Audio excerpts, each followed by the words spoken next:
आता है, क्योंकि उनको हमेशा ये डर लगा रहता है कि अगर भारत के विभाजन पर चर्चा हुई तो कई लोग खोज खाज करके ब्राह्मणों को खोज में पहुंचाएंगे। जैसे ही वो ढूंढने की कोशिश करेंगे उनको ब्राह्मण जरूर मिलेगा, इसलिए उनको बहुत डर लगता है इसका, इसलिए इसकी चर्चा ही नहीं होने देना चाहते। भारत का विभाजन किसने किया? तो हमारा कहना है ब्राह्मणों ने किया, और इसके लिए गांधी भी जिम्मेदार है। और गांधी का ऐसा कहा जा सकता है कि ब्राह्मणों ने योजनाबद्ध तरीके से बहुत उपयोग किया। भारत विभाजन के लिए गांधी भी जिम्मेवार है, और सबसे ज्यादा ये सारी योजना जो है ब्राह्मणों की है, ऐसा कहा जा सकता। मगर जैसे मैंने जसवंत सिंह का नाम लेकर आपको बताने की कोशिश की, तो आपको याद होगा इसकी चर्चा ना हो इसलिए आरएसएस के कहने पर भारतीय जनता पार्टी ने जसवंत सिंह को शो कॉज नोटिस दिए बगैर पार्टी से निकाल दिया। तो टीवी पर मैं जसवंत सिंह का इंटरव्यू पढ़ रहा था, तो वो टीवी पर जसवंत सिंह कह रहे थे कि पार्टी ने मुझे निकाल दिया, इसका मुझे दुख नहीं है, मगर मुझे निकालने के पहले नोटिस भी नहीं दिया, इसका मुझे दुख है। पूछना चाहिए था कि भैया मैंने ये क्यों किया, पूछा भी नहीं और निकाल दिया। अब जसवंत सिंह को क्या मालूम, जसवंत सिंह तो एक राजघराने का भूतपूर्व राजा है और राजपूत है, ब्राह्मण नहीं है। जसवंत सिंह एक राजघराने का भूतपूर्व राजा है और जाति से राजपूत है, ब्राह्मण नहीं है। और भारतीय जनता पार्टी ब्राह्मणों की पार्टी है, राजपूतों की पार्टी नहीं है। तो इसलिए ब्राह्मणों ने अपने हितों को ध्यान में रखते हुए जसवंत सिंह को तुरंत पार्टी से निकाला, ताकि भारत विभाजन क्यों हुआ इसकी चर्चा नहीं होनी चाहिए, इसकी चर्चा बंद करनी चाहिए। बंद करने के लिए जसवंत सिंह को पार्टी ने निकाल दिया। जैसे ही जसवंत सिंह को निकाला, जसवंत सिंह ने और उसके किताब ने चर्चा शुरू की थी भारत का विभाजन क्यों हुआ, किसने किया। जैसे ही जसवंत सिंह को निकाला, भारत का विभाजन क्यों हुआ, किसने किया, चर्चा बंद हो गई। जसवंत सिंह को क्यों निकाला, दूसरी चर्चा शुरू, डाइवर्ट कर दिया, चर्चा को डाइवर्ट कर दिया और चर्चा बंद हो गई। मूल मुद्दा, जब भारत का विभाजन हुआ था तो ब्राह्मणों ने भारत का विभाजन किया, षड्यंत्र करके विभाजन किया। इसलिए भारत का विभाजन क्यों हुआ और किसने की, इसकी चर्चा अगर लगातार होती रही तो लोगों को मालूम हो जाएगा कि ब्राह्मणों ने भारत का विभाजन किया। और अगर ऐसा मालूम हो गया तो ब्राह्मण बदनाम हो जाएगा, ब्राह्मण धर्म बदनाम हो जाएगा और इसके लिए जानलेवा खतरा पैदा हो जाएगा। इसलिए चर्चा बंद करनी चाहिए। इसलिए 14 अगस्त 1947 को भारत का विभाजन हुआ और 16 दिन अगस्त के, सितंबर, अक्टूबर, नवंबर, दिसंबर, 4 महीने 16 दिन, और जनवरी के 30 जनवरी को गांधी जी को मारा, 4 महीने 5 महीने 16 दिन। भारत विभाजन के 5 महीने 16 दिन, 16वें दिन को गांधी जी को ब्राह्मण ने मारा। नाथूराम गोडसे ब्राह्मण था, और वो ब्राह्मण था, वहां भी उन्होंने चालाकी की कि ब्राह्मण था मगर लोगों को मालूम नहीं होना चाहिए ब्राह्मण है। इसलिए सोलापुर में डॉक्टर मुड़े नाम का ब्राह्मण था, डॉक्टर था, उसके वहां डॉक्टर मुड़े के दवाखाने में गोडसे ने सुनता करवाई। सोलापुर के लोग यहाँ हैं, सोलापुर के लोग यहाँ आए हैं और उन लोगों को आप लोग छानबीन कर सकते हो, वो आप लोगों को बता सकते। सुनता करवाई ताकि अगर लोगों ने उसको पकड़ा तो पकड़ने के बाद में जो है सुनता के आधार पर लोग ये कहे कि ये मुसलमान है और दूसरे ही दिन फसाद शुरू हो जाए सारे देश भर में। अब एक बार अगर फसाद शुरू हो गया सारे देश भर में तो ब्राह्मण ने गांधी को मारा, इस पर भी पर्दा पड़ जाए। गांधी को ब्राह्मणों ने योजनाबद्ध तरीके से सांगली में कोल्हापुर के पास में सांगली का जो राजघराना था पटवर्धन, जिसकी लड़की फिल्मों में वो सलमान खान के साथ में उसने पिक्चर किया था, क्या नाम, भाग्यश्री, तो वो राजा की लड़की है। अब राजाशाही तो रहा नहीं, इसलिए फिल्मों में अपना काम चला रहे हैं। तो वो भाग्यश्री पटवर्धन जो है वो वहां का राजा ब्राह्मण था और उसके राज में वहां पर वो गांधी को मारने का साजिश बनी। उसने उसको सहायता दी, प्रोटेक्शन दिया, प्लानिंग बनाने के लिए जगह दी। और गांधी का प्रपोत्र है, उसका नाम तुषार गांधी है, उसने सूरत में बयान दिया कि गांधी जी को ब्राह्मणों ने मारा। ब्राह्मणों ने बहुत हंगामा किया तो उसको अपना बयान जो है हाईकोर्ट में हम ये करेंगे वो करेंगे ऐसा कहा, मगर उसने लेट्स किल गांधी, अंग्रेजी में किताब लिखी लेट्स किल गांधी, उसमें उसने सारे डॉक्यूमेंट्री एविडेंसेस दिए और कहा कि ब्राह्मणों ने गांधी को मारा। ये जो अंग्रेजी की किताब है लेट्स किल गांधी, इसका हिंदी में टाइटल होता है चलो हम गांधी को मारते, लेट्स किल गांधी। तो ब्राह्मणों ने योजना बनाकर, किसी पागल नाथुराम गोडसे पागल था और पागलपन की वजह से उसने मारा, ऐसा नहीं था। योजनाबद्ध तरीके से प्लानिंग क्या था कि अगर भारत के विभाजन पर चर्चा चलती रही तो लोग इस नतीजे पर पहुंचेंगे कि ब्राह्मणों ने भारत का विभाजन किया। ये नतीजे पर अगर लोग पहुंचते हैं तो ब्राह्मणों के लिए बहुत खतरनाक होगा, इसलिए इस चर्चा को बंद करना होगा। अब भारत विभाजन की घटना इतनी बड़ी थी कि इस चर्चा को बंद करना आसान नहीं था, इसलिए इस चर्चा को बंद करने के लिए या तो इसके इक्विवेलेंट कोई बड़ी घटना घटित करवाई जाए तो ये चर्चा बंद हो सकती है, या इससे बड़ी कोई घटना घटित करवाई जाए। तो उन्होंने प्लान बनाया, अगर हम गांधी की हत्या करते हैं तो ये बहुत बड़ी घटना हो जाएगी, और इतनी बड़ी घटना हो जाएगी कि भारत का विभाजन क्यों हुआ, ये जो चर्चा भारत में बहस चल रही है, ये चर्चा दूसरे ही दिन फ्रंट पेज पर गांधी का टाइटल आ जाएगा, गांधी की हत्या का, और दूसरे ही दिन से चर्चा बंद हो जाएगी और नई चर्चा शुरू हो जाएगी कि गांधी की हत्या किसने की, भारत का विभाजन किसने किया, ये चर्चा बंद हो जाएगी। गांधी की हत्या किसने की, ये चर्चा शुरू हो जाएगी। इसका मतलब यह है कि भारत का विभाजन क्यों हुआ, इसकी चर्चा बंद करने के लिए गांधी की हत्या की। इस घटना से सिद्ध होता है कि भारत का विभाजन किसने किया, क्यों किया, इस चर्चा को ब्राह्मण भारत में होने ही नहीं देना चाहते हैं। और इसका उदाहरण जसवंत सिंह को पार्टी से निकालकर फिर चर्चा बंद की, ये दूसरा उदाहरण है। अगर आप तीसरा उदाहरण चाहते हो तो जिस 6 दिसंबर 92 को जब बाबरी मस्जिद गिराई गई तो उसके पीछे ब्राह्मणों का क्या षड्यंत्र था। तो 16 नवंबर 92 को संविधान के विरोध में जाकर ओबीसी के 52% लोगों के विरोध में क्रीमी लेयर का षड्यंत्रकारी फैसला ब्राह्मणों ने दिया। ये क्रिमिनल के संविधान के विरोध में जाकर दिया हुआ क्रीमी लेयर का फैसला हुआ 52% ओबीसी को मालूम ना हो, और मालूम हो जाएगा। अगर क्रीमी लेयर की चर्चा चलती रही तो मालूम हो जाएगा, इसलिए क्रीमी लेयर क्यों लागू किया, इसकी चर्चा अगर बंद करनी है तो कोई बड़ी घटना घटित करनी होगी। 6 दिसंबर 92 को बाबरी मस्जिद गिरा दी गई, परिणाम क्रीमी लेयर ब्राह्मणों ने षड्यंत्र पूर्वक सुप्रीम कोर्ट ने ओबीसी को लागू किया, ये चर्चा बंद हो गई। बाबरी मस्जिद किसने गिराई, क्यों गिराई, नई चर्चा शुरू हो गई। तो ये जो बात मैं आप लोगों को उदाहरण के तौर पर बता रहा हूं कि गांधी की हत्या चर्चा बंद करवाने के लिए क्यों की गई, ये कोई अकेली घटना नहीं है। जसवंत सिंह की घटना दूसरी है, क्रीमी लेयर की चर्चा बंद करवाने के लिए बाबरी मस्जिद गिराई गई, तीसरी घटना हमारे सामने है। इसका मतलब है कि ब्राह्मणों के पास ये आजमाया हुआ नुस्खा है कि किसी चर्चा को अगर वो बंद करवाना चाहते हैं तो वो उनके पास आजमाया हुआ नुस्खा है और वो इसकी चर्चा रोकना चाहते हैं। इससे ये सिद्ध होता है कि ये लोग क्यों चर्चा रुकवाना चाहते हैं। जिस विषय पर मैं चर्चा करवा रहा हूँ वो जान जोखिम में डालने वाली है, ये ब्राह्मणों की जान जोखिम में डालने वाली चर्चा है। इसलिए जिस विषय पर मैं चर्चा करवा रहा हूँ वो अगर ब्राह्मणों की जान जोखिम में डालने वाली चर्चा है तो ये मेरे लिए पर्सनली जानलेवा चर्चा है, खतरनाक है,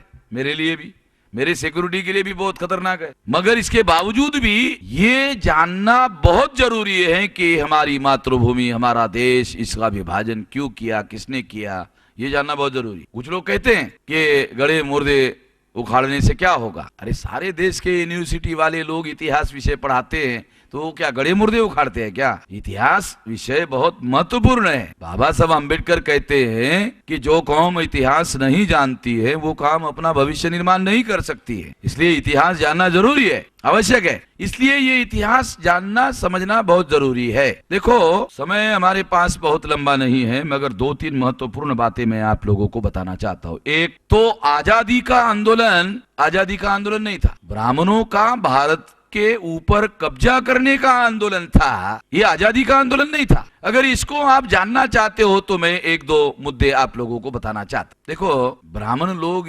इतिहास लिखकर ये प्रचार करते हैं कि 1857 का आंदोलन आजादी का आंदोलन था। आपको बहुत अहम जानकारी मैं देना चाहता कि 1857 के आजादी के आंदोलन में कौन लोग शामिल थे? बहादुर शाह जफर मुगल विदेशी, तात्या साहब टोपे पूना का कोकनस्थ ब्राह्मण यूरेशियन ब्राह्मण विदेशी, मुगल विदेशी यूरेशियन ब्राह्मण विदेशी, दोनों ने गठबंधन बनाया।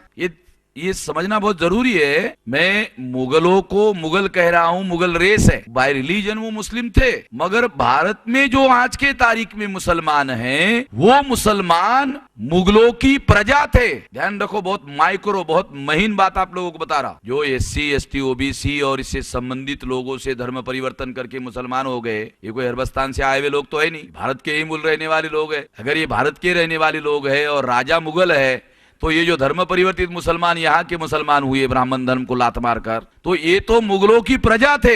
मनसबदारी, जमींदारी या इनामदारी ये जो हुआ, ये इन लोगों को नहीं मिला।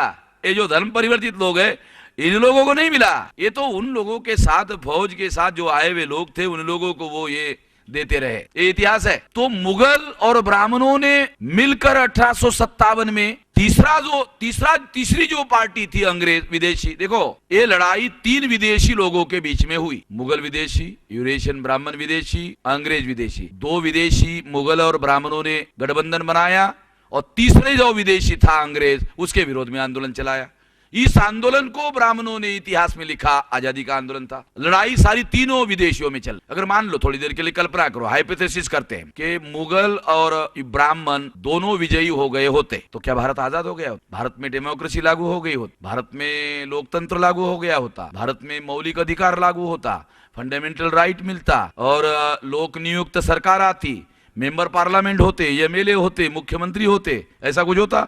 कुछ भी नहीं होता। बहादुर शाह जफर सम्राट हो गया होता और नाना साहब पेशवा पूना के आसपास के 6-7 जिलों का पेशवा बनने के बजाय नाना साहब पेशवा सारे देश का पेशवा हो गया होता। इसको वो आजादी कहते हैं। जब मुगलों ने भारत पर राज स्थापित किया तो मुगलों के राज में 40% हिस्सेदारी ब्राह्मणों की और राजपूतों की थी। भारत को गुलाम बनाए रखने के लिए ब्राह्मणों ने मुगलों को सहयोग दिया। इतिहास है। जब 1850 को कांग्रेस, ब्राह्मणों ने कांग्रेस बनाई, चटर्जी, मुखर्जी, बैनर्जी, गोखले, आगरकर, तिलक, देखो आपको पता चलेगा। इन लोगों ने कांग्रेस की स्थापना की, ब्राह्मणों ने कांग्रेस की स्थापना की। कांग्रेस ब्राह्मणों की संगठन था, मगर ब्राह्मणों ने क्या किया, सर ह्यूम नाम का जो अंग्रेज ICS रिटायर्ड ऑफिसर था, उसको कांग्रेस का पहला राष्ट्रीय अध्यक्ष बनाया। अंग्रेज को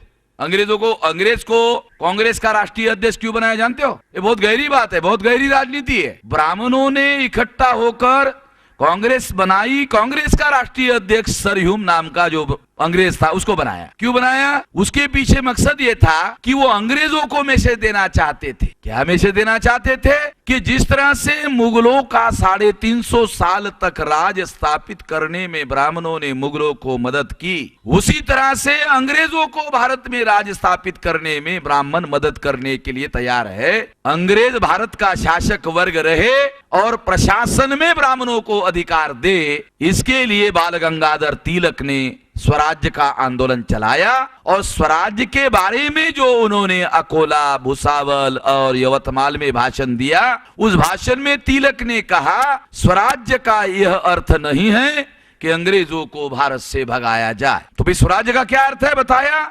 स्वराज्य का अर्थ यह है कि प्राचीन काल में हमारे मनुस्मृति में लिखा हुआ है कि राजा जब राज्य का प्रशासन बनाता था, चलाता था, तो उस समय के लर्न ब्राह्मणों को लेकर, पढ़े लिखे ब्राह्मणों को लेकर प्रशासन चलाता था। आज के तारीख का राजा अंग्रेज है। अंग्रेजों का राजा अगर प्राचीन काल में जो मनुस्मृति में होता था, अगर उस बात को मानता है और ब्राह्मणों को प्रशासन का अधिकार देता है, तो ब्राह्मण अंग्रेजों को अपना राजा मानेगा, सम्राट मानेगा और अंग्रेजों को भारत छोड़कर जाने की कोई भी जरूरत नहीं है। ये भाषण बाल गंगाधर तिलक का है, यवतमाल का, अकोला का और भुसावल। ये भाषण केसरी नाम का जो डेली पेपर निकलता था उस डेली पेपर में बाल गंगाधर तिलक ने खुद छापा, वो उसका मालिक था और संपादक था। दूसरे जगह लिखा हुआ नहीं, उसके अपने अखबार में लिखा हुआ। इससे इस स्टेटमेंट का मीनिंग क्या है? अगर मीनिंग ना बताया जाए तो आपको समझ में नहीं आएगा। इसका मीनिंग है कि स्वराज्य का आंदोलन स्वतंत्रता का आंदोलन नहीं था। स्वराज्य और स्वतंत्रता का आंदोलन अलग अलग। स्वराज्य का आंदोलन ब्राह्मणों को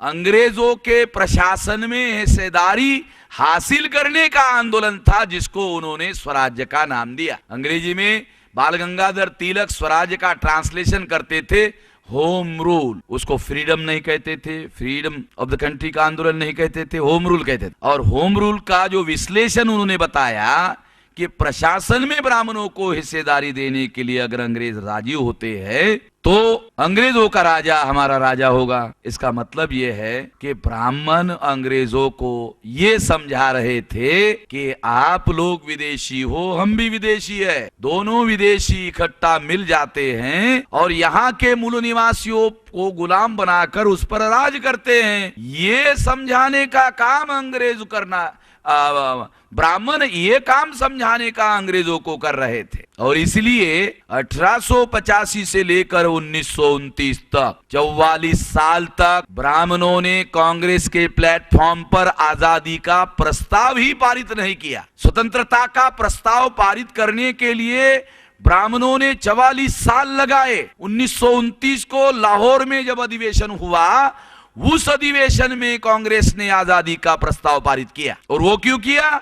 1928 को साइमन कमीशन भारत में आया। साइमन को गांधी और कांग्रेस ने समझाने की कोशिश की। आखिरी बार मान लो, आखिरी बार हम आपको कहते हैं कि इनको, ये जो मूल निवासी लोग हैं, इनको आप विधिमंडल में अधिकार दे रहे हो, मत दो। गांधी ने साइमन के विरोध में कहा चले जाओ, गो बैक साइमन, पीछे चले जाओ। ये आंदोलन गांधी ने 1928 को चलाया, मगर अंग्रेजों ने फिर भी नहीं माना। जब अंग्रेजों ने फिर भी नहीं माना तो 1929 को लाहौर में अधिवेशन लेकर गांधी नेहरू ने रेजोल्यूशन पास किया कि हमें अब संपूर्ण स्वतंत्रता चाहिए। स्वतंत्रता की बात 1929 को कही और 1917 को स्वराज्य की बात कही।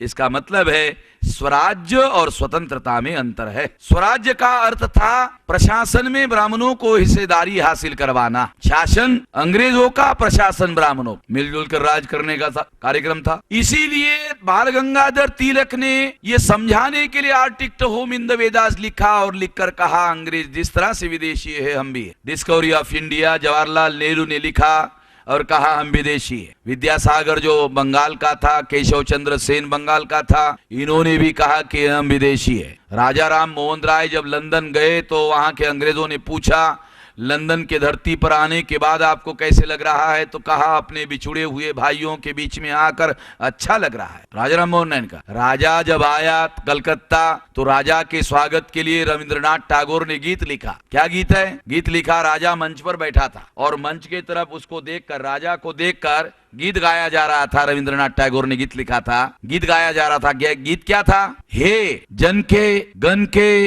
मन के अधिनायक, जन गण मन अधिनायक जय हो। जन गण मन अधिनायक जय हो, तेरी जय हो। तू जन का अधिनायक है, मन का अधिनायक है, गण का अधिनायक है, तेरी जय हो।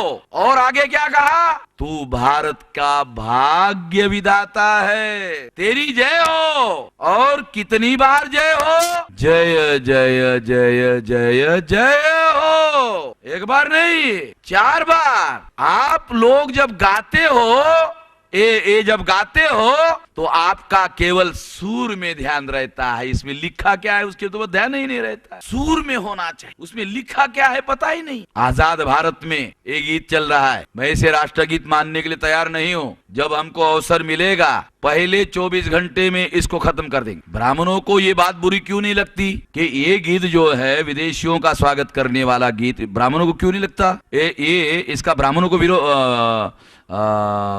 बुरा क्यों नहीं लगता? क्योंकि विदेशियों का जय है इसमें, ब्राह्मण विदेशी है, बुरा कैसे लगेगा? तो मूल निवासियों को लगना चाहिए। तो इस तरह से रविंद्रनाथ टैगोर ने भी, ये जो विदेशी लोग हैं उन लोगों के बारे में कहा। तो ये सारे और आखिरी बात, गांधी जी साउथ अफ्रीका में थे तो गांधी जी का एक लेटर हमारे पास अवेलेबल है। उसमें उन्होंने अंग्रेजों को लेटर लिखा और कहा आप और हम सेम स्टॉक के लोग हैं, आपको पैदा करने वाली धातु और हमें पैदा करने वाली धातु सेम स्टॉक, एक है। अंग्रेजी जो है गांधी जी की इनडायरेक्ट लैंग्वेज है, डायरेक्ट नहीं है। ये गांधी जी का लेटर है, इसलिए ये लेटर लिखा कि आप हमारे साथ ऐसा व्यवहार क्यों करते हो। गांधी जी साउथ अफ्रीका में थे तो उन्होंने एक आंदोलन चलाया। अंग्रेजों ने पोस्ट ऑफिस में 2 दरवाजे रखे, एक दरवाजे से अंग्रेज जाते थे और दूसरे दरवाजे से ब्लैक लोग जाते थे, और जिस दरवाजे से ब्लैक जाते थे उसी दरवाजे से इंडियन लोग जो साउथ अफ्रीका में थे वो जाते थे।